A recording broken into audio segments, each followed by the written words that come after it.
I'm going to start recording our session. So Okay. I know this is brand new. We'll see how it goes. I know my son's school at Penn State Wilkes-Barre, they have made the rest of the semester online. So we're not there yet, but we'll see what happens.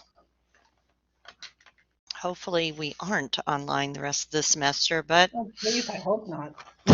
I hope not too. But as I said, I'm recording these, so if ever we can't, you can't make a session, know that you'll always have the ability to listen to it later, or there's online lectures already, and all that fun stuff. So I also have the ability to chat. Do you guys see how you can chat? There's like an icon down at the bottom right hand side. I think if you click on that, it should allow you to enter into a chat area. You could also raise your hand if you have a question. That one I see. Yeah, so that's probably how we're going to proceed with it. Could you guys see the chat or no? The ability to chat? Yes, no. Oh, Natalie does and Jill does. Okay. Down in the right-hand corner, Beck. Oh, I'm looking in the wrong section. That's the problem. I'm looking at the left-hand corner. Yeah, right side. And you'll be able to see that. Open collaborate panel? Yes. Okay. Now do you see it there? Yeah, and I have to figure out how to do it. Okay. Once you open it, I think there's a little like a blurb. It looks like the thing coming out of a comic strip. Yeah. And that, if you click on that, I think that's where you can go in and chat. Okay, I'm in that, so. But you don't have to, you have audio, so you can just, raise your hand and ask a question too. Just that if somebody doesn't want to be on video or doesn't want to be heard, they can still be seen by completing the chat questions. And I'll hear you when you ask a question. Cool. There you go. Thanks, Beck. Even though I could see you and hear you. Yeah, well, at least I'm proud I learned something. There you go. So I'm going to give everybody 2 more minutes. I'm only going to hold this for about an hour.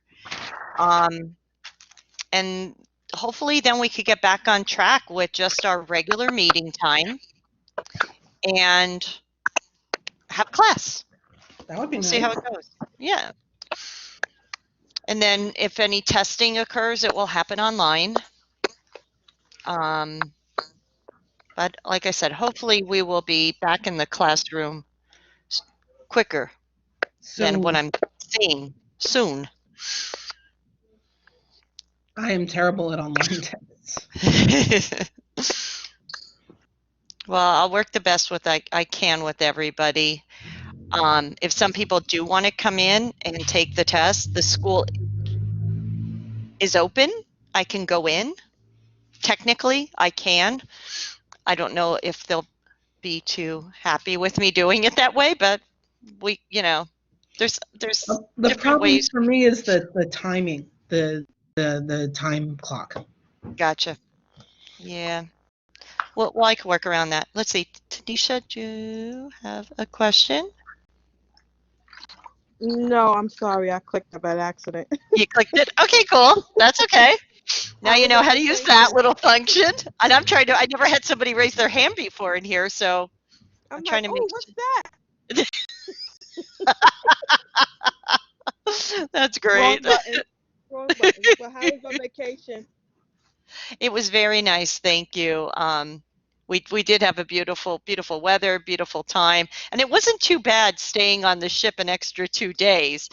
But you're supposed to be back home by now, and that was very, unsettling, I guess you could say, when we pulled into San Juan early Sunday morning, and we're all waking up going, why is the boat like going 3 times as fast as it ever has been when we're supposed to be, still.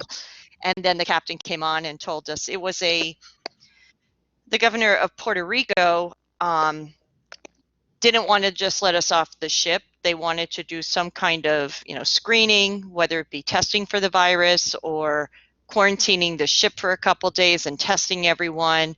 And then the captain was like, well, what happens after 4 days? And they couldn't give an answer.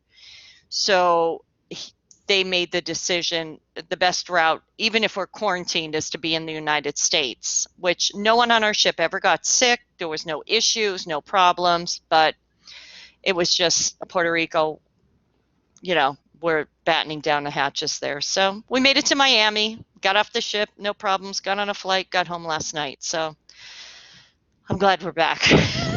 But the world's been going crazy from what I understand. Yes, Oh, yes. yeah. They closed Bed Bath & Beyond for a week. Yeah. I've been watching some of the news, and so I guess they're working on stimulus packages and stuff. Well, hopefully people who are out of work will get some money from the government quickly so that you're not disrupted. I mean, this is horrible for especially those of you in retail and restaurants and bars, and so it's unsettling times, that's for sure.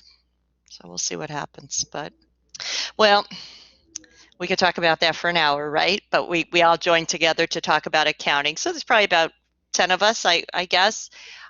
So That's about our class anyway. well, yeah, but I have like 25 in the other class. So, and both classes are meeting really at the same time. Oh, So wow. yeah, so we're putting everybody together for one class, if that's okay. And That works like for me. yeah, so what I'm going to do is I'm going to try sharing or going in and using the tools here in Blackboard, the text tool. And so you'll see me, you'll see the screen as I'm talking, and I'm going to ask everybody to put themselves on mute for now so that we aren't distracted by any kind of sounds in the background. But if you have a question and want to use your audio, you're more than welcome to do that. Just raise your hand. You'll see that you see the little person down at the bottom of your screen with their hand up in the air. That is what you would click, and I could take your questions either through chat or through your audio. Does that sound good? Okay. All right. So, all right, great. So go ahead, put yourselves on mute, and I'm going to get started here. Now, at any time, if anything messes up, you don't see something, let me know. All right, I'm going to make that smaller. And I think, nope, just bear with me. Okay, share a whiteboard. So I'm going to share my whiteboard now, and so you should all see a whiteboard in front of you. So hopefully you listened to the video on chapter 14, and I know it's a very different subject matter than what we're used to. This is going into an area that only corporations really deal with, or maybe the government too, but it's bonds. So I want to make sure we understand what a bond is. Today I'm going to go back through that video, talk about what bonds are, and what do we mean we sell a bond, what's a corporation actually doing, and then do one or two of the recordings of the sale of a bond by a corporation. Friday, we'll pick up talking about the rest of chapter 14. So then I'll have over the weekend have you do a problem, and then Monday we'll review it, and then you'll be ready to take chapter 14's test by next Wednesday. So we're going to continue. So hopefully, let me see if I can get my little text. Here we go. Okay, so you're going to see this come up in blurbs. It's not going to look the prettiest, but we'll do the best we can. So a bond. So a bond is just a special, I'm using the word special, but another way for I don't see anything. It's only like black. I don't see anything Black. either. Right. Okay. Okay. I don't see it. Oh, where'd it go? I almost saw Hold it. on. Okay. It might take a little bit for you to see it. Okay. So just bear with me. Let me try something else. So let me create a Word document and see if I share the Word document, if that will fix our problem.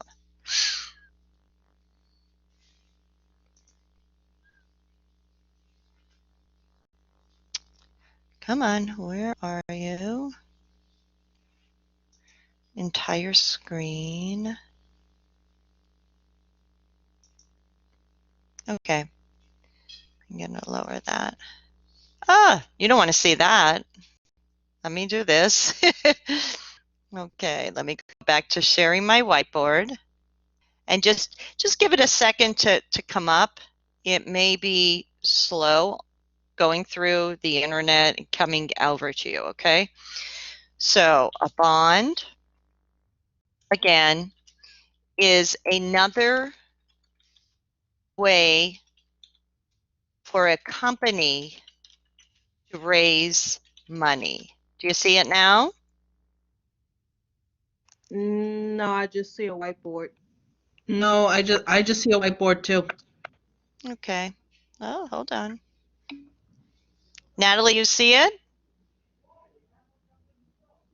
Yes, Natalie sees it. I see it, but nobody else sees it. You don't see it in blue. No. No.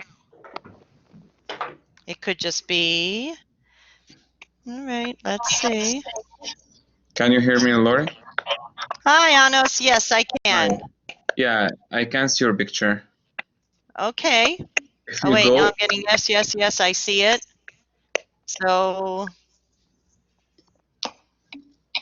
okay, now everybody's starting to see it. Nope. I don't know what's going on with your side, Beck. So Of just course, try there's something wrong with my side. just start taking notes with what I'm saying, and you could come back to it. And I need everybody to be on, okay, and then everybody go ahead and go on mute. Okay, so I'm going to try putting it in a black font. Maybe that will help. So a bond is another way for a company to raise money. In chapter 13, we discussed a company can raise money by selling stock. Okay. So another way for a corporation to raise money is by borrowing money. Now, the two key ways a company can borrow money is through a bank or by selling bonds. So I'm not typing right now. I'm not putting notes out. Let me just take you back. You are a corporation. A corporation needs money. So the corporation says, we need $5 million. How can we get that money? Well, we can go to a bank. But will one bank loan us $5 million? Probably not. So then we'll have to go to 2 or 3 different banks and kind of piecemeal together different loans. Maybe borrow $2 million from one bank, $2 million from another, and $1 million from another. Now, if you've ever taken a loan, you know there's a lot of paperwork involved with borrowing money. There's even more paperwork involved for a company to borrow money. Yes, Beck, did you have a question? No, that's an old one. Okay, I just want to make sure. Thank you. Okay, so a corporation has to go through the same kind of, um, requirements as a person, even more so. They have to provide financial statements, they have to hold meetings, they have to negotiate. So the corporation will sometimes say, you know what, maybe it's just not worth it for us to borrow money from a bank. Let's instead go to people and ask them to loan us money. And that's the whole concept behind a bond. So although we say we sell a bond or the corporation sells a bond, what they're really doing is borrowing money. So just like any other loan, a bond requires two things of the corporation. The first is the corporation must pay back the principal of the bond on a future date, which we call a maturity date. So just like if they borrowed money from the bank, they would need, I'm sorry, my dog's sitting at the back door. If the, just like the corporation borrows money from the bank, they would need to pay back the principal at some future date. Same would hold true if they sell a bond and borrow money from the public. Now, the second thing that a corporation must do when they sell a bond, so this is what they promise, is they must pay interest at certain intervals during the life of the bond or during the time the bond is active. So not only will the person who owns the bond receive the principal of the bond, the amount the bond is for, but they'll also receive interest, usually either every 6 months or once a year. And that all depends on what the corporation decides. So that's what a bond is. Now, we say we sell bonds, the corporation sells them because people have made what's called a bond market. Just like people made a stock market where you can buy and sell stock, ownership of the corporation, people can also, and other companies can buy and sell bonds. So there's an active market for bonds. So the person who originally loans the corporation money, the initial what we call bondholder, doesn't have to wait until that bond matures to get their money. They can sell their bond at any time. And now the new owner of the bond is entitled to the principal at the maturity date and all future interest payments. So a lot of times I think people get it confused with, well, there's the corporation selling the bond. So isn't that like a stock? No. This is a liability to the corporation when they sell the bond or borrow the money. And that's key. Are there any questions at this point? Okay. Now, the next thing we need to know is that a bond certificate, spelling that wrong, certificate is the contract between the corporation and the person who owns the bond, who we call the bondholder. There's specific information on this contract. Of course, there's things like the name of the corporation who sold the bond, but what's more important is the principal, or what we call face value or par value. Unfortunately, we have many different words to describe it, but the principal, face value, or par value, and this will be a dollar amount, okay? What this represents is the amount the corporation, and I'm going to create a new box here, must pay to the bondholder at the maturity date. That's the first thing that's on here. The next thing, is the interest rate. And the interest rate, or what we call the contract rate, is the percentage interest, and remember that's an annual amount, the corporation pays on the principal. And that, of course, would be paid to whoever owns the bond at the interest intervals, whether they be every 6 months or once a year, which is defined by the corporation. The maturity date, which is the date the principal of the bond is paid to the bondholder. Okay, so all of these items are identified on the contract, which is called the bond certificate. And sometimes you'll hear it referred to as the bond indenture. Indenture. And I'm going to put that up here. Hopefully I can get back up here. Oh, it's making another box. This is not a fun program to play in. Let's see. Here we go. So the bond certificate, which is the contract, is also called the bond indenture. And those main things, there's other items on there, of course, because this is a legal contract. So there's a lot of legal language. But these are the key things we focus on in accounting.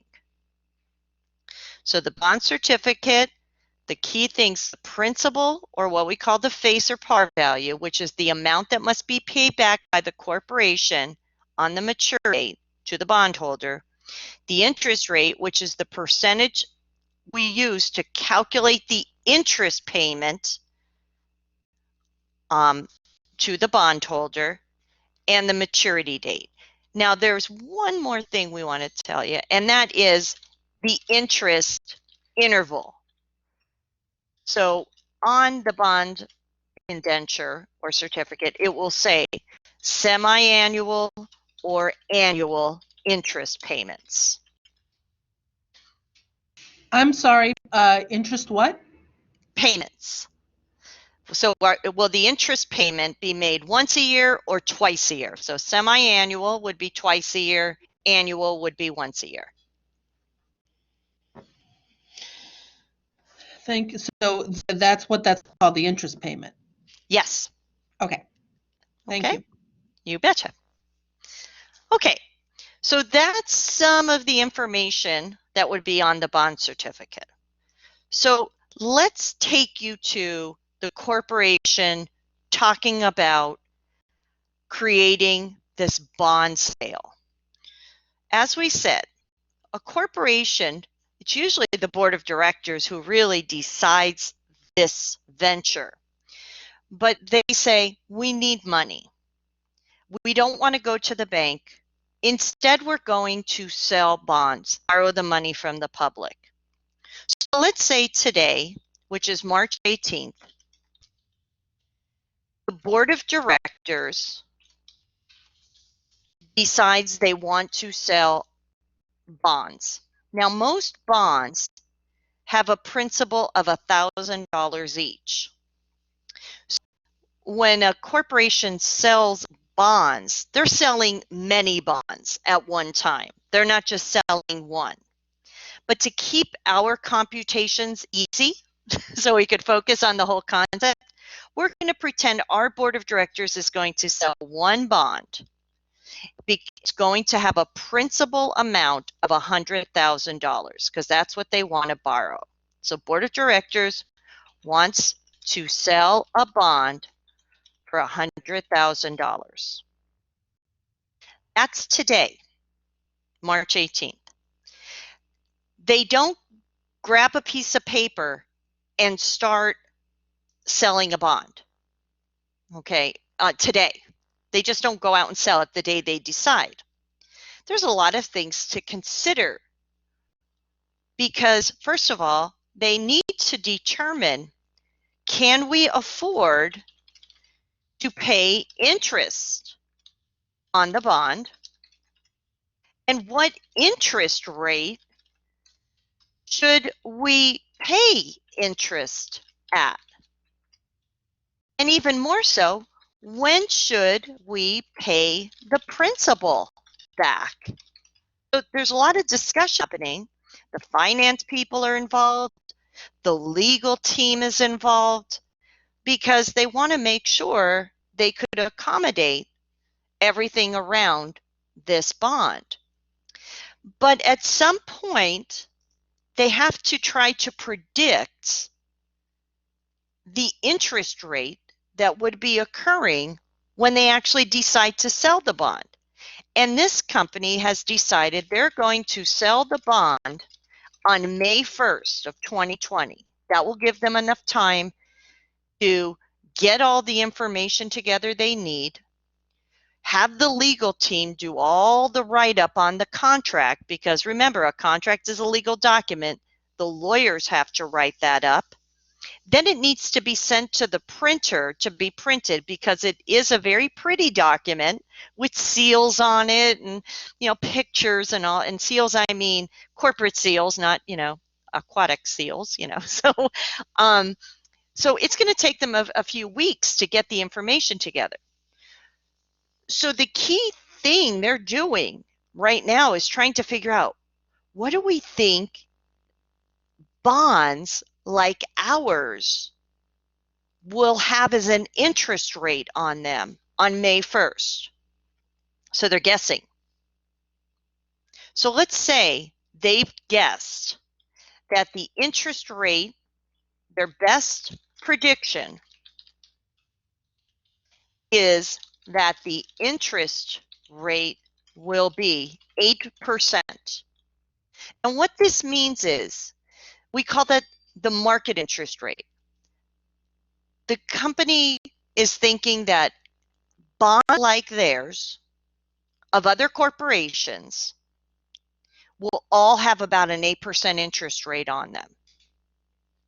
Now, they may be wrong, but right now, all they can do is predict, because they have to get on that contract the $100,000 and the 8%, because that's what the contract is going to say. And once that's on the contract, it can't be whited out and changed at a future date. Contracts can't just be changed because you feel like it, right? You have to, it's formal, it's legal. You can't change stuff on it. So today, they're trying to predict the future May 1st. You have to keep that in mind as we finish the lecture on chapter 14. But that's what the company decided. So they also decided that they're going to pay interest once a year. Yeah, let's just make it every 6 months to keep our example here easy. Semi-annually. Okay, so everybody got that? Today, the company said we're going to sell a bond with a principal of $100,000. We're going to pay 8% interest twice a year. Now, that 8% is an annual rate. You must keep that in mind. And we're going to sell that bond on May 1st. Now, before we sell the bond, if you're thinking to yourself, who's going to give this company $100,000? Well, unless you have a lot of money, probably no one. That's why they try to keep bonds at like $1,000 a piece, so that the average person could buy one of these bonds. But even so, as an average person, do you want to give a company $1,000 and just loan the money? So this is kind of dealt with at the end of your chapter, but how do you know you'll get the bondholder? So how does the bondholder, let's do it that way. How does the bondholder know they will get their money back? Well, usually bonds are what we call debenture bonds. Now, don't get that confused with indenture. Debenture means they are not backed by any asset. of the corporation. So the person purchasing the bond is buying it on faith that they will get their money back at the end. Now, that's a lot of faith to have to take on. That's a lot of trust. So because of that, there are companies that rate corporations credit worthiness. Excuse me, Professor Lori. How do you spell debenture? D-E-B? D-E-B-E-N-T-U-R-E.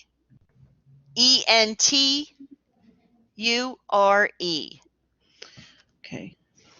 Okay, so that means that the bondholder is buying it on full faith that they'll receive their money back. So there's no assets of the corporation collateralizing, or the bondholder can't go back and go, you didn't pay me my money back, so I want that piece of equipment. And a lot of bonds are like this. So to get people, the public, to purchase these bonds from corporations, there's companies out there, like Morningstar, Dun & Bradstreet, or I'm sorry, Standards & Poor is another company, Standards & Poor, that rate corporations creditworthiness. It's like a credit score for a corporation, like your FICO score is for you.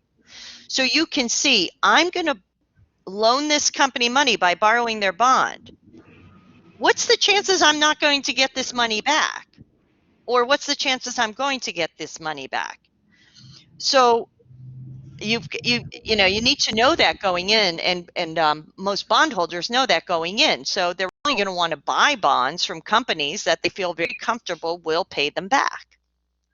Okay, so that's one thing you need to keep in mind if you're thinking about it. Now, there are some bonds that do have collateral attached to them, meaning if the company does not repay the bond on its maturity date, the bondholder can go and take a specific asset from the corporation because it was collateral on the loan or the bond. Okay, so if you're reading or if you're just thinking about that, that's how most bonds are handled. Now, let me see if I'm going to get to my next screen here. Let me see what I can do next. And just let me know if you can't see anything. Okay, doesn't show me how to advance. Stop sharing. No, we don't want to do that. Just give me a second. I don't know what that is.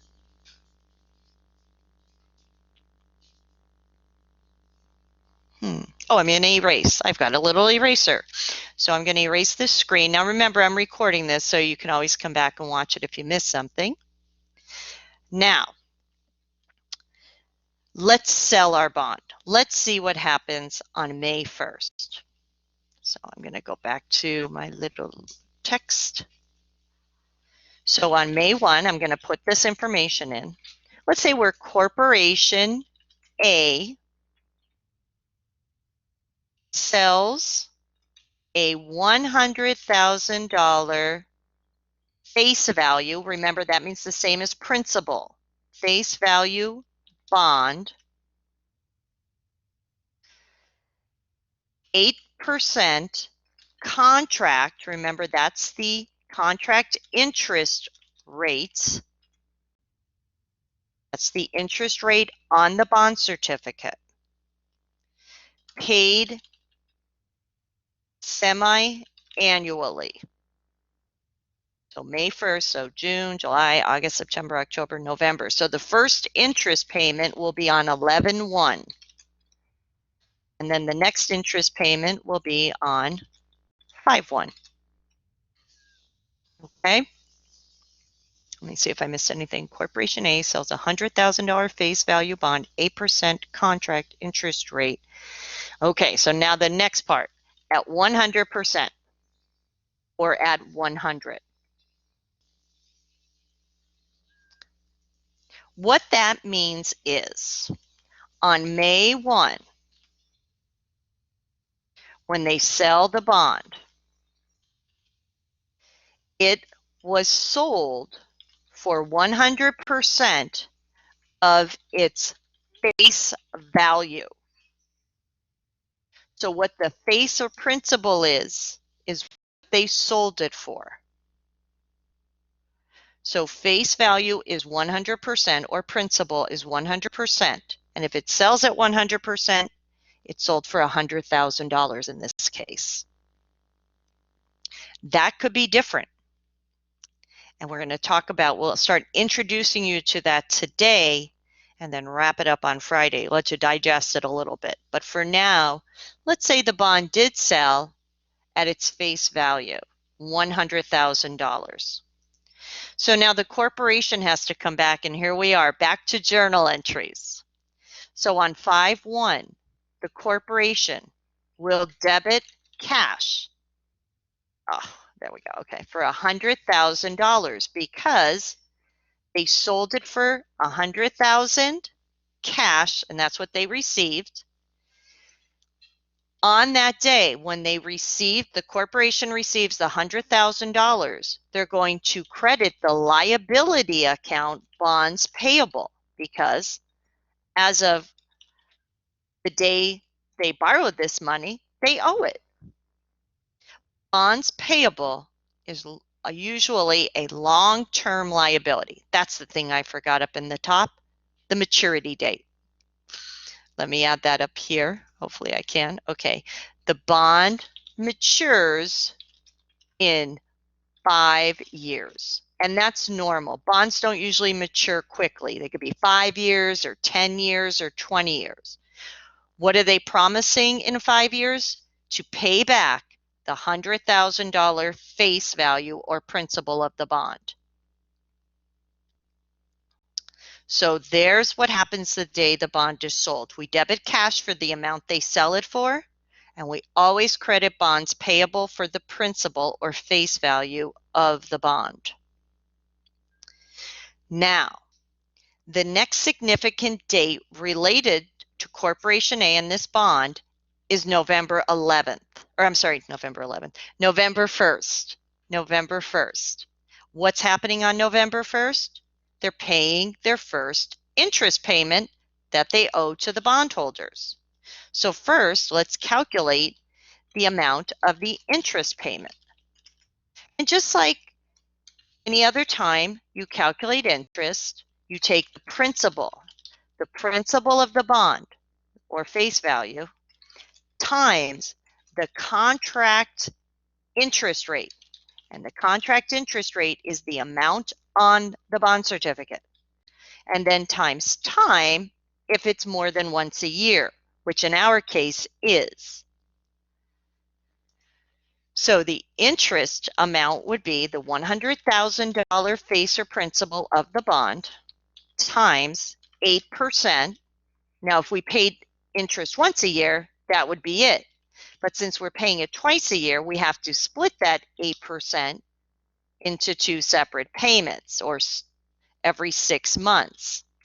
So the interest the corporation will be paying to the bondholder, each interest payment date is $4,000, and that does not change. That's locked in stone. It's on the bond certificate on May 1st. So that's the calculation. Now, how does the company record it? Well, they are making a payment for interest. So on 11/1 and every again, my thing is on and it's off, and I don't know what I'm doing with the raising the hand, so that's why I'm interrupting. That's okay. Go ahead. Okay, so when you do put this thing, it's 1,000 times 8 times 1 over 2? Yes, that'll Okay, work. You got it. Okay. Now to record the journal entry, November 1st would be your date. What is this $4,000 to the corporation? An interest expense. Just like when they borrow money from the bank and they have to pay interest to the bank, it's interest expense. This is a debit to interest expense for the interest being paid to the bondholder. And then you would credit cash for $4,000. That'll pop back up because you're paying cash to the bondholder. And each interest payment, so next May, then November, then May, then November, then May, that's going to be your journal entry, and it's always the same amount. Now, in year 5, on 5/1 of year 5, since I didn't give it an official year, I'm just going to put year 5. When the bond matures, the bondholder or the corporation will debit bonds payable for the $100,000 and then credit cash because they are paying now the cash back to the bondholder. The loan is done, the bond is complete, the contract has been satisfied. Okay, Beck, I see your hand up now. Did you have another question or are you okay? I'm good. I'm going to try turning it off. Oh, Again. okay. That's okay. I just wanted to make sure I'm not missing you. Okay, so you saw a bond, how it's formulated within the board of directors, how, it's today they're thinking this up. Then you see on May 1st, here's what they found on their contract. Here's what they're giving to the bondholder as their bond certificate. Here's a $100,000 face value bond, 8% interest. We'll pay you back $100,000 in 5 years, and we're going to pay you 8% interest every 6 months, which really amounts to 4% interest every 6 months because that 8% is an annual rate. So we're going to pay you an 8% interest rate on this, but we're going to pay your interest twice a year. When we sell the bond at its face value, $100,000 in this case, the journal entry to record the company receiving the cash and showing they owed the bondholder the money, bonds payable is credited. Each interest payment date, you calculate the interest on the bond, which will always be the face or principal of the bond, times that contract interest rate on the bond certificate, times time, which in this case is every 6 months, so 6/12. And that's the amount of actual cash that will be paid to the bondholder at each interest payment date. Then when the bond matures, the corporation must pay that money back. So they'll debit bonds payable, the liability, and credit cash. Are there any questions at this point?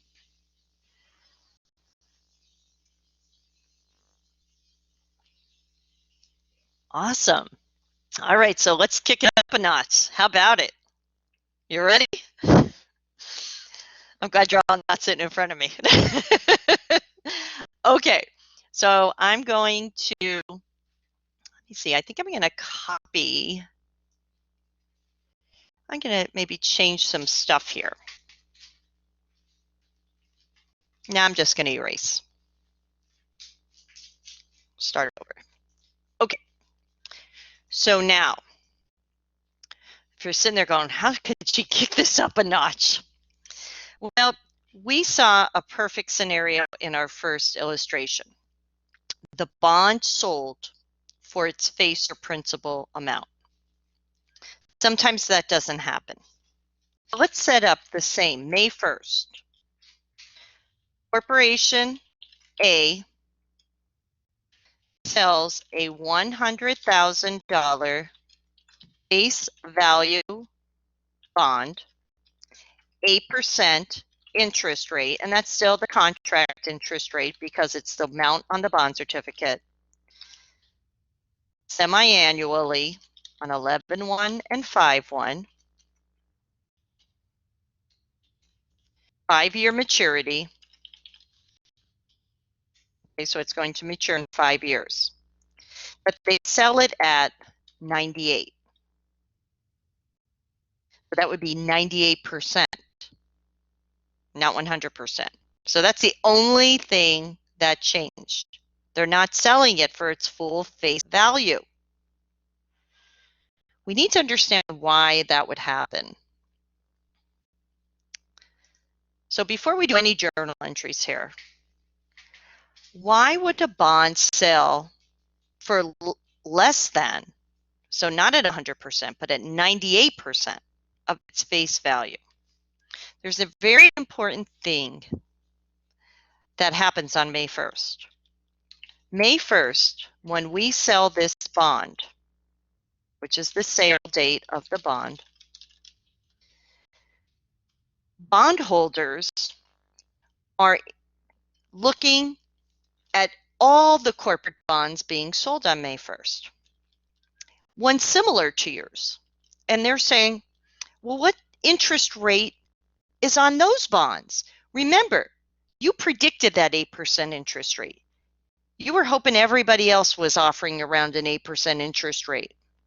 When your bond sells at 100%, they are. But what if those other corporations that are similar to your bond, their interest rate, or what we call the market rate of interest, is 9%.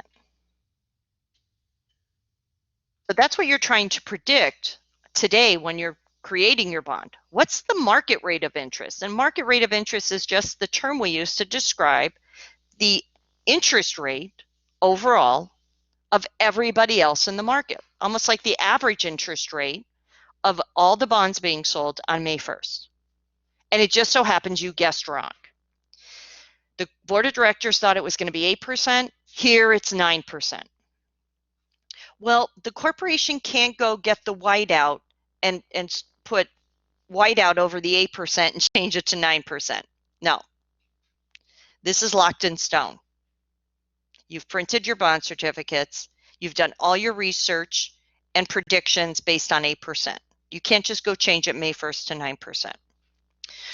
So since you corporation can't change the interest you're paying on the bond, the only other thing you can do is change the selling price of the bond to accommodate for that difference in interest rate.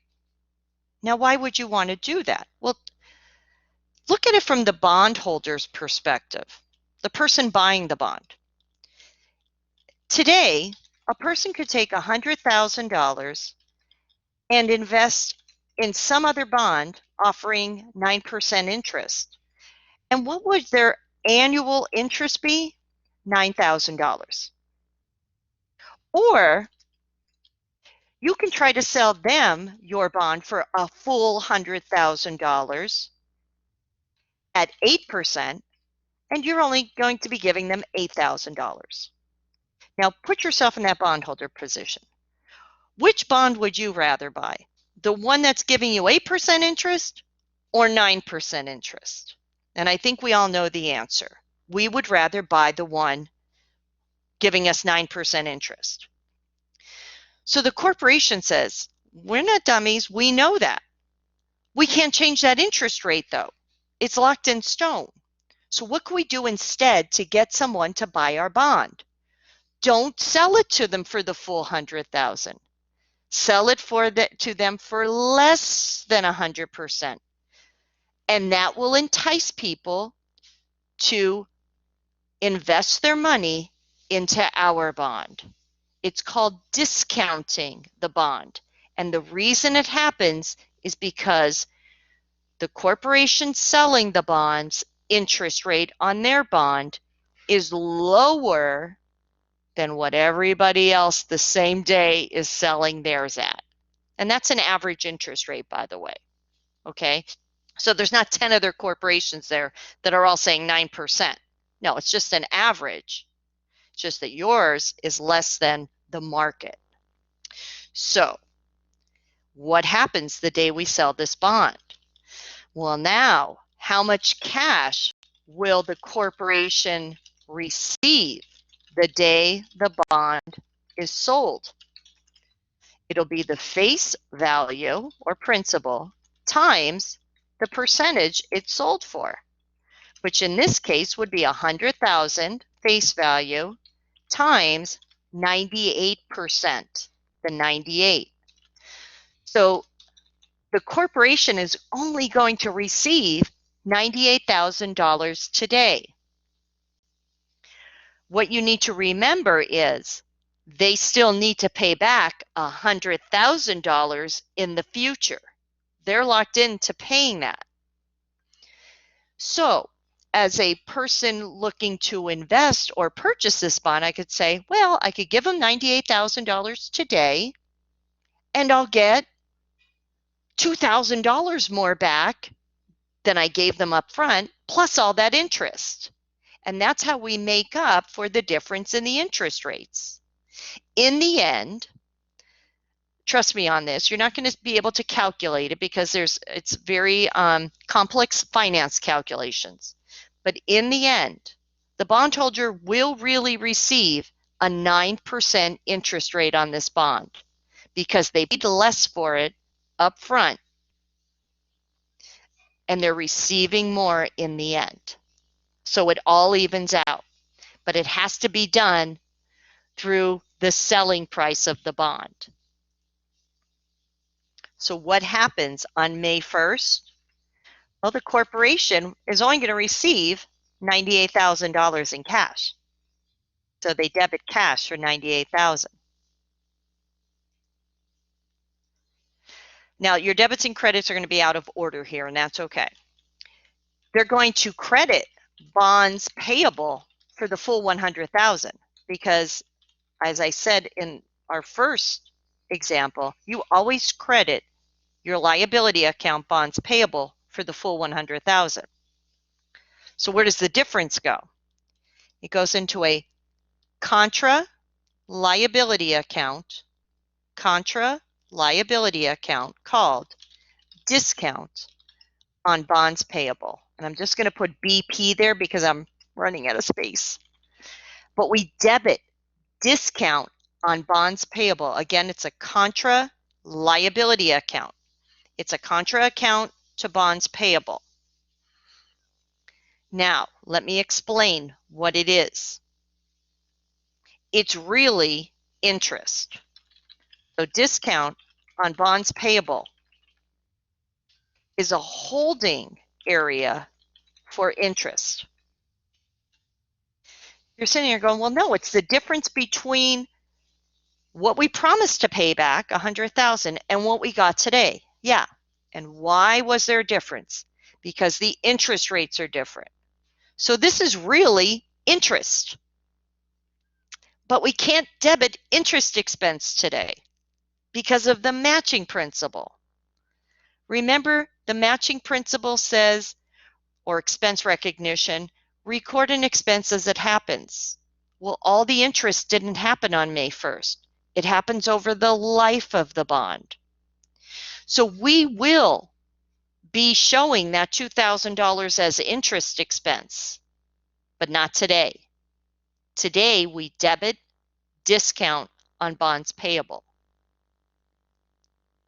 Okay? When do we start showing that as interest expense? At each interest payment date, and I'm going to show you that next. Okay?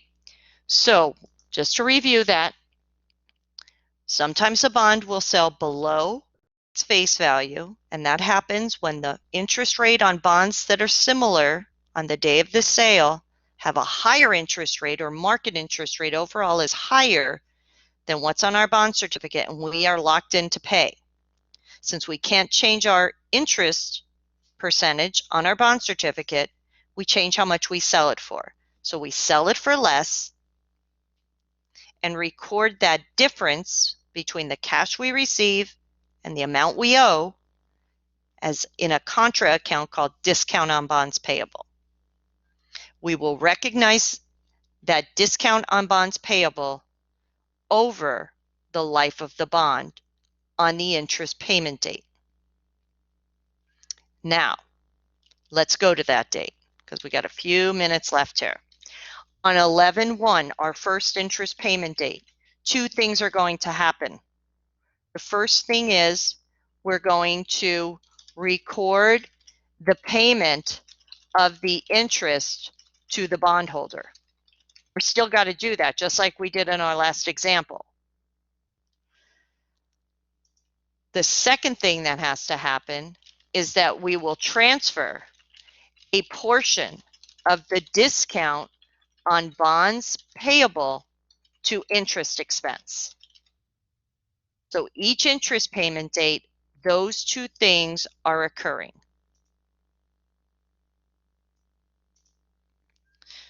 So to calculate the amount of interest being paid to the bondholder is still the face value of the bond times the contract interest rate, because that's what we promised on our bond certificate, times time.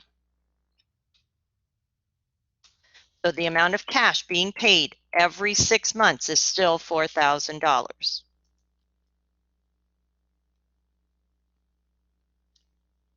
Now, to determine the amount of the discount that must be transferred out of that account and put into interest expense, here's how you take it. You calculate it, I mean. You take the original amount of the discount. So the original discount and divide that by the number of interest payments. So the original discount amount, which in our case would be $2,000. I'm going to put that under there. And divide that by how many interest payments are being paid to the bondholder. This is a 5-year bond. Oops. And there's 2 interest payments a year, so 10. So $200 will be taken out of the discount on bonds payable account and put into interest expense every time there's an interest payment date, every November and May until the bond matures. So let me see if I can get some room here.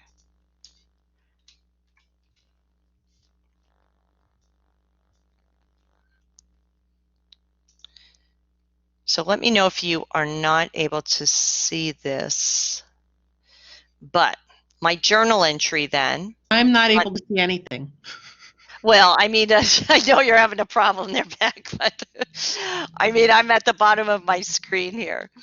On Oh, okay. 11.1, on 11.1, okay, we are going to debit interest expense for the $4,000 in interest being paid to the bondholder, because that's an expense, plus the $200 of the discount that we are now going to show as interest expense. So the total interest expense are those two added together. We're going to credit cash for $4,000. And then we're going to credit discount on bonds payable for $200. Essentially transferring $200 out of the discount on bonds payable and putting it into interest expense. And it's just because of our matching or expense recognition principle, we've got to do it that way. Because we can't show all $2,000 as interest expense the day we sell the bond.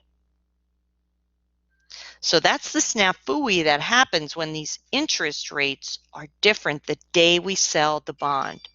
Which, by the way, this journal entry we just did will be the same every interest payment date.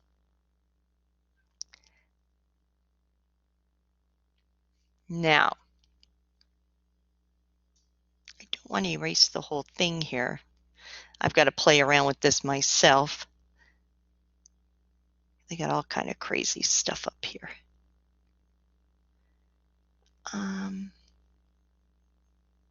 Just bear with me one second.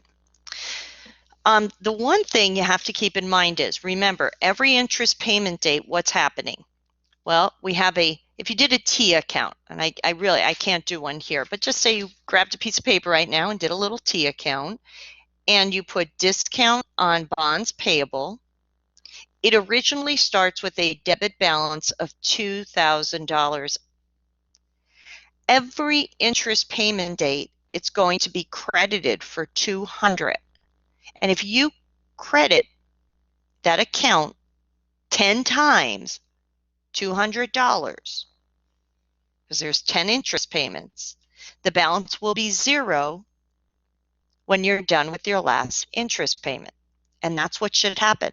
You should transfer all of that discount out of that account and into interest expense.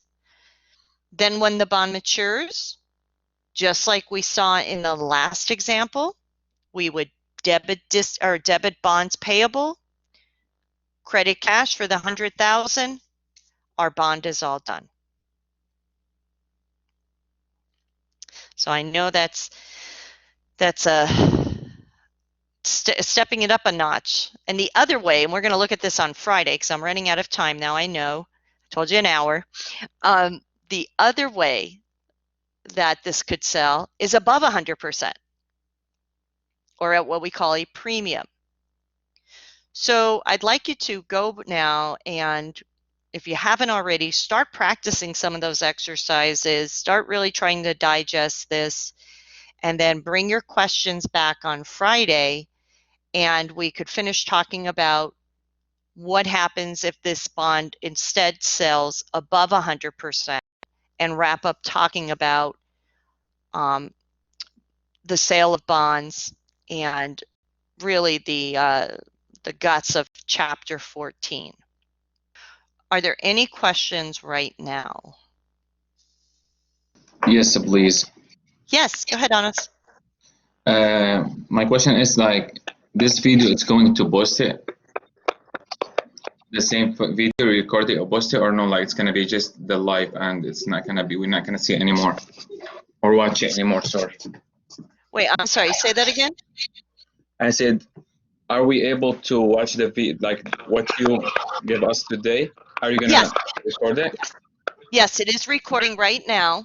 And Mhm. once I end our meeting, you will be able to see it by coming into class meetings like you did to originally see this. Up in the left-hand corner, you're going to see a 3-lined icon. Click on that and it'll say recordings. And then you click on recordings and you'll be able to see any of the recordings we do through Blackboard Collaborate from this day going forward. So yes, you are able to come back and review it. If you have any kind of problems doing that, just let me know, and I'll get on the phone with you and I'll walk you through it.